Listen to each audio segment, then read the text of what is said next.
Podcast mistakes that you may be making that's holding you back from growing a massive audience. How you can drastically improve the quality of your podcast.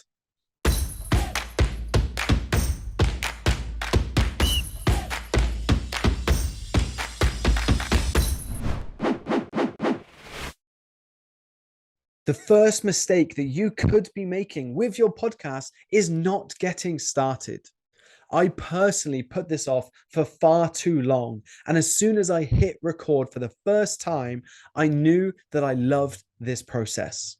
So first of all, getting started is step number one. Second, it is hitting publish. You have to share your content so that you can get better and so that you can get feedback. So hit record, then hit publish. There are 4 fears that hold most humans back. Fear of ridicule, fear of failure, fear of uncertainty, and fear of success. Don't let any of these stop you from hitting record. Another mistake that I see is being too focused on the external reward of creating a podcast. This is relying on the analytics and the numbers and the amount of subscribers that you have to your show compared to the internal reward of simply creating amazing content and sharing it. This has been massive for me in terms of consistency, in changing my motivation to be internal and aiming to record 2 episodes a week compared to looking at how many subscribers or downloads I have for my podcast.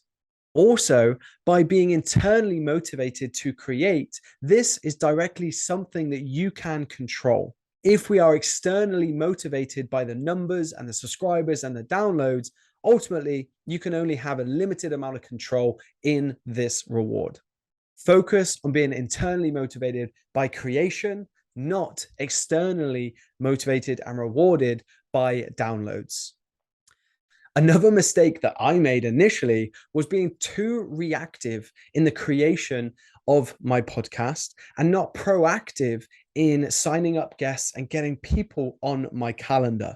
If I don't book guests weeks in advance, what happens is I start to rush the process.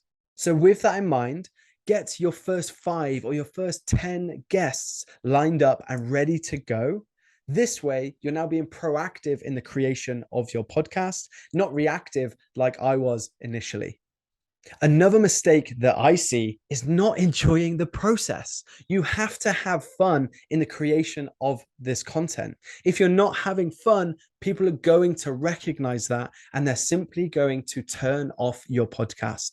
Enjoy the creation, enjoy the learning, enjoy the connections that you're going to make. This is how you're going to produce the highest quality content for your show and for your audience. Simple. Have fun.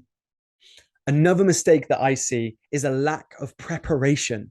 I spend a long time in creating a dossier and doing research on my guests, plus listing a load of questions that I may or may not use for my podcast. The more prep that you can do for your show, the better the episode is going to be. To note on this, oftentimes I don't even use those questions that I've prepared, but I have them in case I need them. And it overall makes the flow of the conversation between me and the guest much better once I've done my research and done my preparation. Another mistake that I see is overcomplicating the process. If you need to, you can just use Zoom and a microphone and you're good to go. You do not need all of the fancy equipment to get started. Don't overcomplicate the process, just hit record.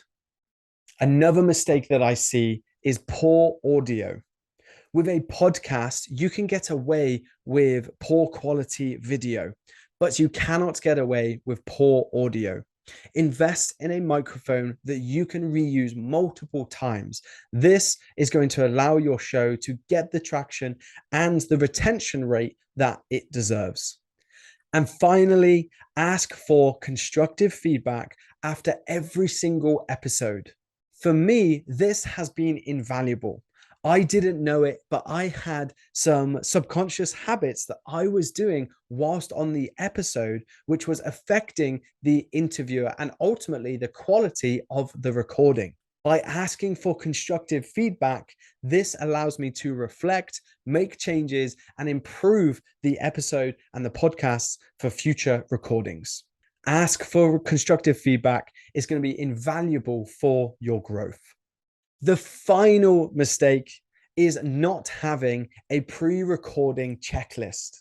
I have recorded podcasts with my microphone on mute.